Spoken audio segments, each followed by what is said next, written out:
Hi നമസ്തേ നമസ്കാരം. ഇഞ്ചിക്കറി അല്ലെങ്കിൽ പുളി ഇഞ്ചി കൂടാതെ കേരള സദ്യയിൽ വിളമ്പുന്ന മറ്റൊരു ഇഞ്ചി കൊണ്ടുള്ള വളരെ ഈസിയായി തയ്യാറാക്കിയെടുക്കാവുന്ന ഒരു കറിയാണ് ഇഞ്ചി തൈര് അല്ലെങ്കിൽ ഇഞ്ചി കിച്ചടി, അതുമല്ലെങ്കിൽ ഇഞ്ചി പച്ചടി എന്നും പല സ്ഥലങ്ങളിൽ പറയാറുണ്ട്. സദ്യാഹാരത്തെ ദഹിപ്പിക്കാൻ വളരെയധികം സഹായിക്കുന്ന ഈ ഒരു കറി മലയാളത്തിൻ്റെ ആദ്യത്തെ കറിയാണെന്നുമാണ് പറയാറുള്ളത്. എന്തായാലും അമ്മയുടെ ഇഞ്ചി തൈരിലേക്ക് കടക്കുന്നതിന് മുമ്പ് ചാനൽ ഇപ്പോൾ തന്നെ സബ്സ്ക്രൈബ് ചെയ്യുക, ബെല്ലൈക്കൺ ക്ലിക്ക് ചെയ്യുക. നമ്മളുടെ റെസിപ്പീസ് എല്ലാം നിങ്ങൾക്ക് ഇഷ്ടപ്പെടുന്നെങ്കിൽ തീർച്ചയായും നിങ്ങളുടെ ഫീഡ്ബാക്ക് ഞങ്ങളെ അറിയിക്കാൻ മറക്കരുത്. Like, comment and share. മിക്സിയുടെ ഒരു ജാറിലേക്ക് ഒരു അരക്കപ്പ് തേങ്ങ ചിരകിയത് ചേർത്ത് കൊടുക്കാം. ഇനി അതിലോട്ട് ഒരു 3 ടേബിൾ സ്പൂൺ വെള്ളം കൂടി ചേർത്ത് ഒന്ന് നന്നായിട്ടങ്ങ് അരച്ചെടുക്കാം. ഇതുപോലെ അങ്ങ് അരച്ചെടുത്തിട്ടുണ്ട്. ഈ ഇഞ്ചി തൈര് തയ്യാറാക്കാനായിട്ട് ഇതുപോലെ ഒരു 3 മീഡിയം പീസ് ഇഞ്ചിയാണ് ഞാൻ വളരെ ചെറുതായിട്ട് കുത്തി അരിഞ്ഞെടുത്തിട്ടുള്ളത്. അതിൽ നിന്നും 1 ടേബിൾ സ്പൂൺ ഈ തേങ്ങയുടെ കൂടെ അങ്ങ് അരയ്ക്കാനായിട്ട് ചേർക്കുകയാണ്.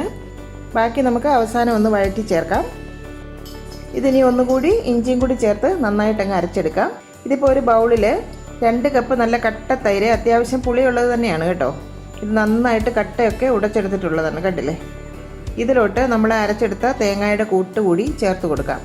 ആവശ്യത്തിനുള്ള ഉപ്പും കൂടി ചേർക്കാം. നന്നായി ഒന്ന് യോജിപ്പിച്ചെടുക്കാം.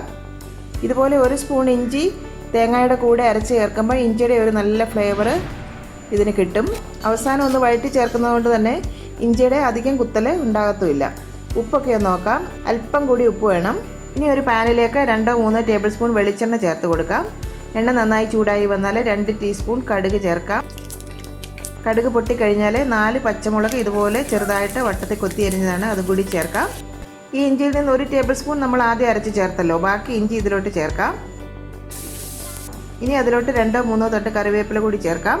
ചെറിയ തീയിൽ വെച്ച് നന്നായിട്ട് ഇളക്കി കൊടുക്കണം. ഇഞ്ചിക്കറിക്ക് മൂപ്പിക്കുന്ന പോലെ അത്രയൊന്നും മൂത്ത് കിട്ടണ്ട കേട്ടോ, എങ്കിലും ഒന്ന് നന്നായിട്ട് വഴറ്റിയെടുക്കണം.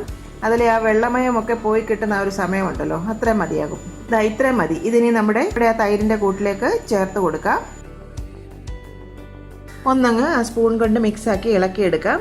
നല്ല സ്വാദിഷ്ടമായ ഇഞ്ചി തൈര് റെഡി ആയിട്ടുണ്ട്.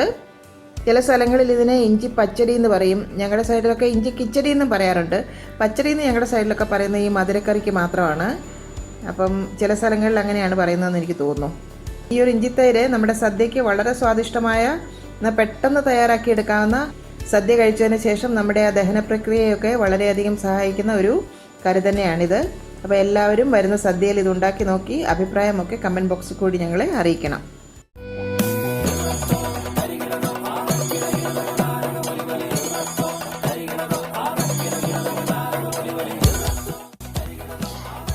എൻ്റെ അമ്മയുടെ ഇന്നത്തെ ഈ റെസിപ്പി നിങ്ങൾക്ക് ഇഷ്ടമായെങ്കിൽ ഈ വീഡിയോ നിങ്ങൾ തീർച്ചയായും ലൈക്ക് ചെയ്ത് ഷെയർ ചെയ്ത് ഞങ്ങളെ സപ്പോർട്ട് ചെയ്യണം.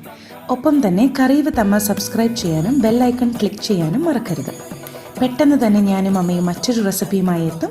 അതുവരേക്കും നന്ദി, ഗുഡ് ബൈ.